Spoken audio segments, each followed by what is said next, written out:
성부와 성자와 성령의 이름으로 말씀드립니다. 여러분, 어떻게 그럴 수가 있어와 그럴 수도 있잖아요 의 차이를 아십니까?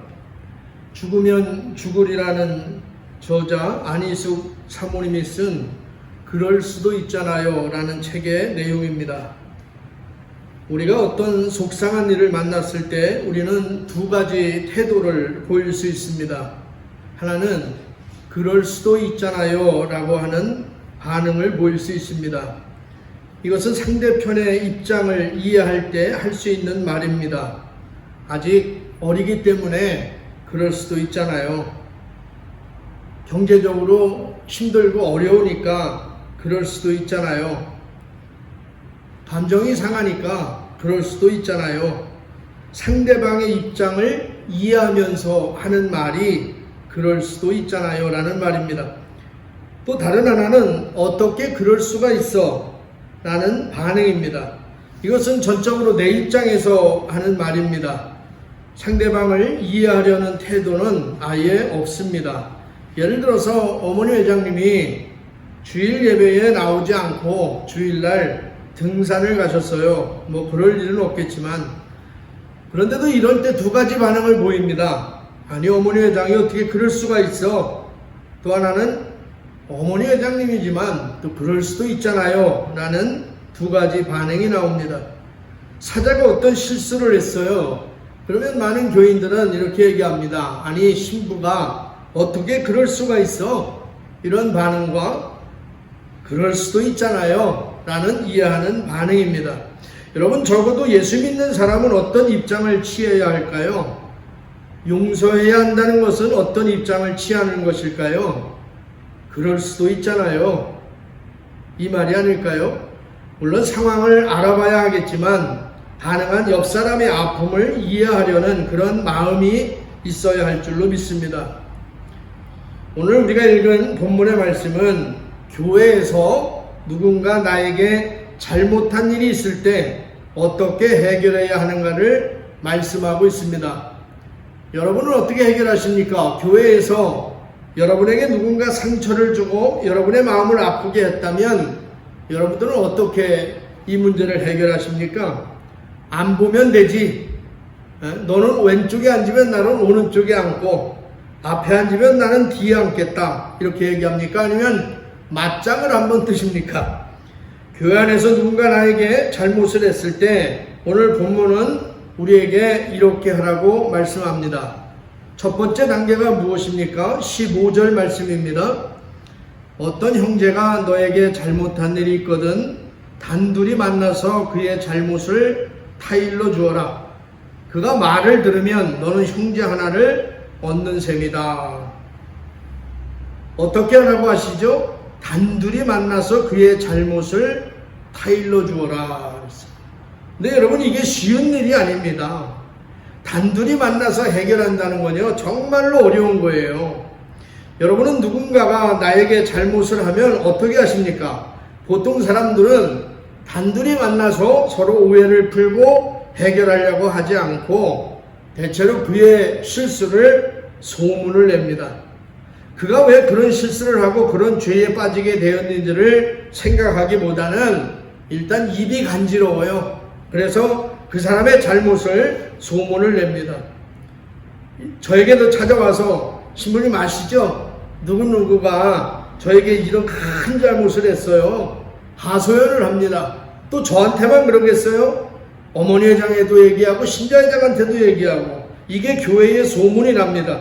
이런 소문이 나면 그 사람은 교회 생활을 할 수가 없겠죠. 창피해서 못 나옵니다. 이것이 바로 그 사람의 영혼을 죽이는 행위라는 사실을 여러분 기억하시기 바랍니다. 교회에서 한마디의 말이 사람을 죽이기도 하고 살리기도 하는 겁니다.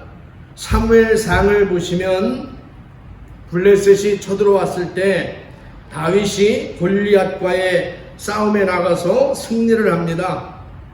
그래서 승리 후에 이제 돌아오는데 수많은 사람들이 환영을 하면서 많은 여인들이 뭐라고 얘기했어요? 사울이 죽인 사람은 1000명이요 다윗이 죽인 사람은 10,000명이다. 이렇게 이야기를 합니다. 이 한마디 때문에 사울의 마음이 삐뚤어지기 시작하는 거예요. 다윗에 대한 질투가 시작하는 겁니다. 그래서 이때부터 다윗을 견제하고 죽이려고 하는 거예요. 교회에서 말 조심해야 돼요. 여러분, 한마디의 말이 한 영혼을 죽일 수도 있다는 사실을 꼭 기억하셔야 돼요. 그래서 가능하면 둘이 만나서 해결하는 것이 가장 좋은 방법입니다. 그런데 해결이 안 됩니다. 그러면 두 번째 우리의 태도는 한두 사람을 데리고 가서 함께 설득하라는 거예요. 근데 중요한 것은 한두 사람을 데리고 가라고 하니까 꼭 어떤 사람을 데리고 가냐면 가서 이야기할 때 내 편을 들어줄 사람을 골라요. 저 사람이 상대편을 입장을 대변해 줄 사람이 아니라 가서 내 입장을 대변해 주고 나와 함께 할 수 있는 사람을 고릅니다. 그러라는 게 아니에요. 공정하게 설득할 수 있는 영적인 지도자들을 한두 명 데리고 가서 만나라는 거예요. 오늘 본문 16절 말씀이 이렇게 얘기합니다. 그러나 듣지 않거든 한 사람이나 두 사람을 더 데리고 가라. 그리하여 두 사람이나 세 사람의 증언을 들어 확정하라는 말씀대로 모든 사실을 밝혀라 그럽니다. 왜 한두 사람이냐? 10명 데리고 가도 되잖아요. 그죠? 20명 데리고 가도 됩니다. 근데 왜 한두 사람이냐? 이 말씀 속에는 두 가지 의미가 있습니다. 첫째는 그 형제가 범죄한 사실을 알리는 범위를 최소화하라는 거예요. 최소화시켜라. 이런 의미가 있고요. 두 번째는 한 번 말해 주었는데 말을 듣지 않으니 나는 모르겠어. 이렇게 절대로 포기해서는 안 된다는 말씀입니다. 그런데 이렇게 한 사람의 영혼을 지키는 것이 어렵고 힘든 겁니다. 제가 목회를 해보니까요, 새로운 신자가 교회에 와서 뿌리를 내리고 정착하는 기간이 보통 3년 정도 되는 것 같아요. 그 3년 동안 우리가 잘 물을 주고 격려해주고 서로 용서해주고 사랑해주어야만이 그 사람이 정착할 수 있는 겁니다. 자, 이렇게 해도 말을 안 들으면 어떻게 합니까? 포기합니까? 내가 더러워서는 안 찾아온다 이래요? 난 할 만큼 했어 이렇게 이야기하고 포기합니까? 아니죠. 세 번째 예수님은 또 말씀하세요. 세 번째 단계 17절 말씀입니다. 그래도 그들이 말을 듣지 않거든 교회에 알리고 교회의 말조차 듣지 않거든 그를 이방인이나 세리처럼 여겨라 이랬어요. 여기서 교회에 알리라는 말씀은 교회에 소문을 내라는 말이 아닙니다. 교회 지도자들에게 알려서 그 사람들이 찾아가서 교회의 권위를 가지고 그를 권면하도록 해야 한다는 거예요. 그런데도 그 말을 듣지 않으면 이방인처럼 세리처럼 여기라는 겁니다. 그러나 중요한 것은 이 사람을 이방인처럼 여기는 것이 중요한 것이 아니라 거기까지 가지 않도록 서로 화해하고 용서하라는 말씀입니다. 여러분, 하나님은 우리가 한번 잘못을 했다고 해서 심판하시고 벌을 주시는 그런 분이 아닙니다. 늘 우리에게 회개할 기회를 주시고 또 못 알아들으면 또 다른 방법으로 말씀하시고 그래도 못 알아듣고 깨닫지 못하면 또 다른 방법으로 우리를 설득하세요. 마지막에는 당신의 외아들을 보내셔서 십자가에 죽기까지 우리를 설득하시는 분이 바로 하나님이라는 사실을 여러분 기억하시기 바랍니다. 오늘 우리가 읽은 일독서 출애굽기 말씀을 보시면 가월절의 내용입니다. 가월절, 유월절이라는 말의 뜻은 뛰어넘다, 건너뛰다 이런 의미죠. 마지막 에집트에서 이스라엘 민족을 해방시킬 때 하나님께서 에집트에 내린 징벌이 뭐냐면 장자를 죽이는 거예요. 장자를 죽이는 겁니다.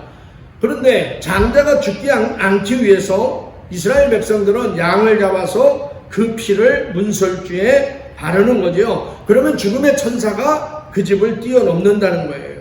오늘도 예수 그리스도의 십자가의 피를 통해서 저와 여러분은 죽음을 뛰어넘는 삶을 살아가는 사람인 줄로 믿습니다. 그런데 하나님이 갑자기 장자를 죽이는 것이 아니에요. 그죠? 갑자기 장자의 죽음을 심판하는 게 아닙니다. 이 이전에 이미 9가지의 재앙을 내렸습니다. 나일강물을 심판하고 개구리를 심판하고 여러 가지의 질병을 내렸잖아요. 근데 그때마다 바로의 마음이 완악해지기 시작하는 거예요. 고집을 부리기 시작하는 거예요.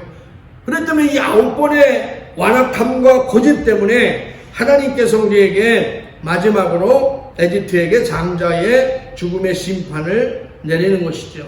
이렇듯 하나님은 우리에게 늘 회개해야 할 기회를 주시는 하나님이십니다. 문제는 내 마음이 완악해져서 고집을 부리기 때문에 하나님의 음성을 못 알아듣는 것이죠. 그래서 또 고집을 부리고 또 고집을 부리고 그러다 맞는 거예요. 장자의 죽음이 오는 겁니다. 저에게는 2딸이 있어요. 여러분 보시기에 제가 굉장히 무서운 아빠처럼 보이지만 딸 바보입니다. 마음은 비단결이죠. 그런데 2아이를 키우면서요, 2아이의 특징이 서로 다르다는 것을 알게 됩니다. 예를 들어 큰아이는 혼을 내면, 뭔가 잘못한 것이 있으면 혼을 내면 회개하는 스타일이에요.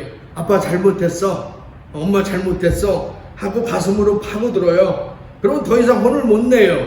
근데 둘째 딸 아이는요, 고집이 세요.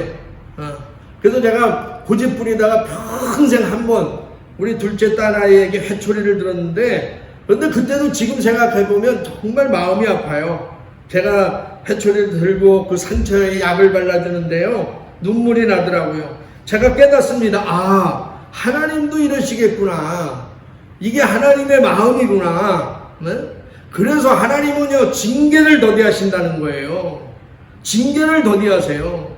하여튼 고난이 오면 부모 품으로 파고 들어가는 것이 지혜예요.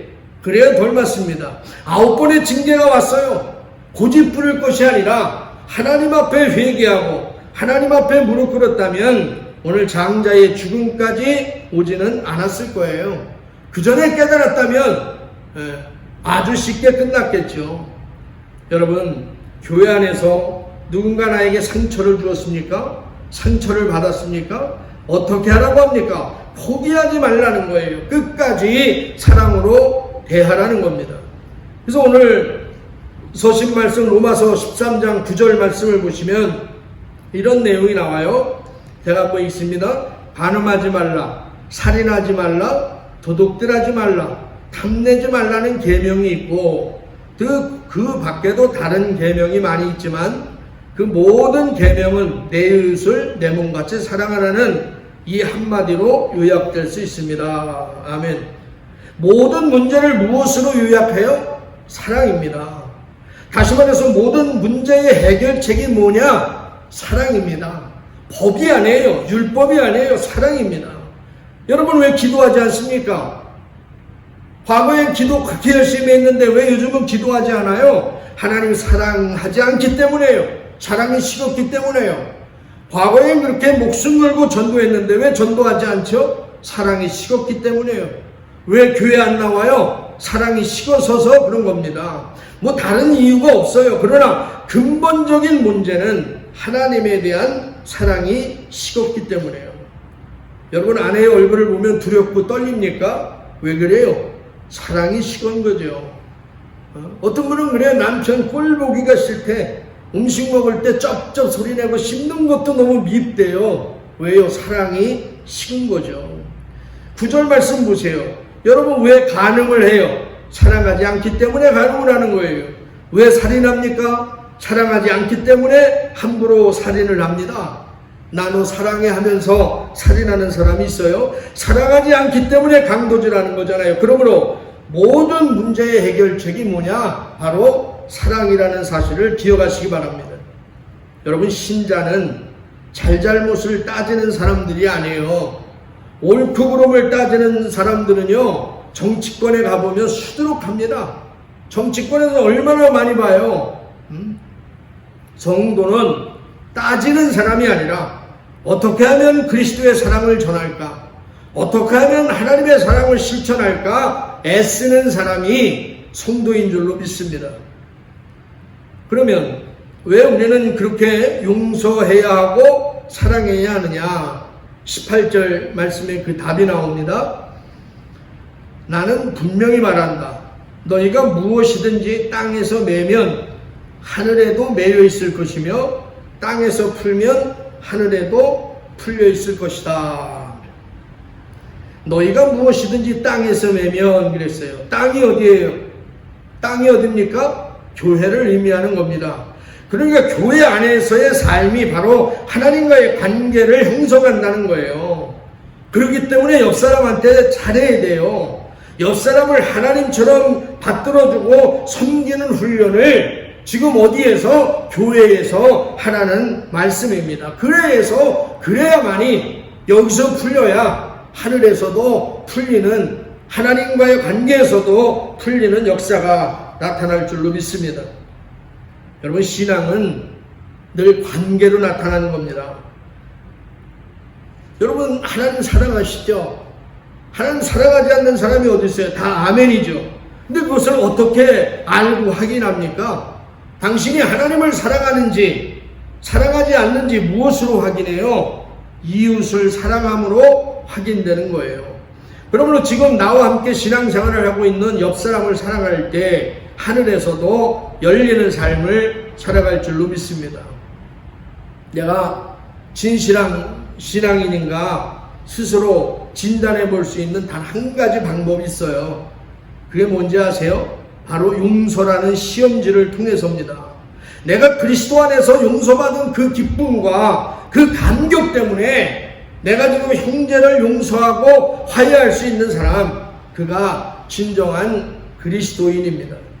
우리가 형제와 이웃을 용서하기 위해서 우리는 자신에게 먼저 물어보아야 할 질문 하나가 있습니다. 그게 뭡니까? 내 안에 아직도 용서받은 기쁨과 감격이 아직 남아있는가 하는 거예요.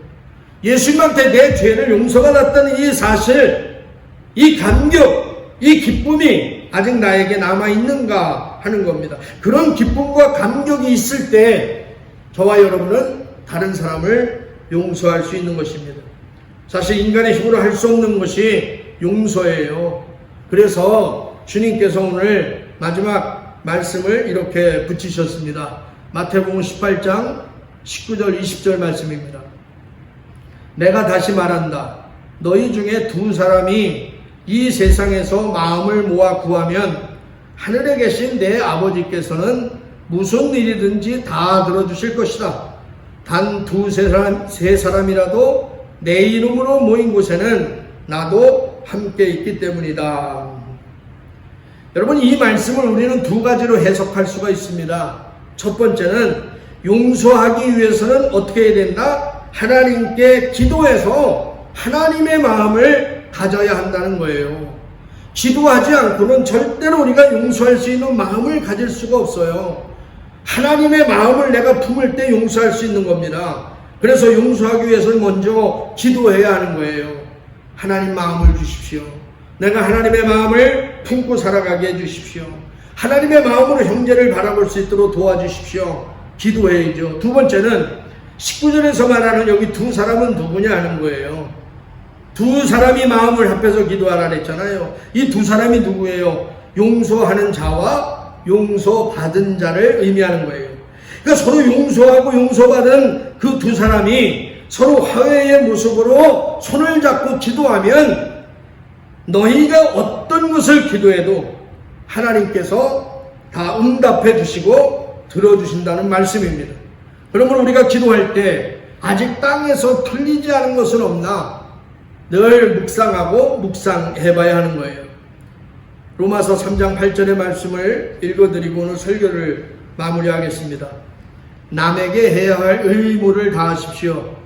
그러나 아무리 해도 다할 수 없는 의무가 한 가지 있습니다. 그것은 사랑의 의무입니다. 남을 사랑하는 사람은 이미 율법을 완성했습니다. 아멘. 아무리 해도 다할 수 없는 한 가지 의무, 아무리 해도 다할 수 없는 한 가지 의무가 있다는 거예요. 그게 뭐예요? 사랑의 의무라는 겁니다.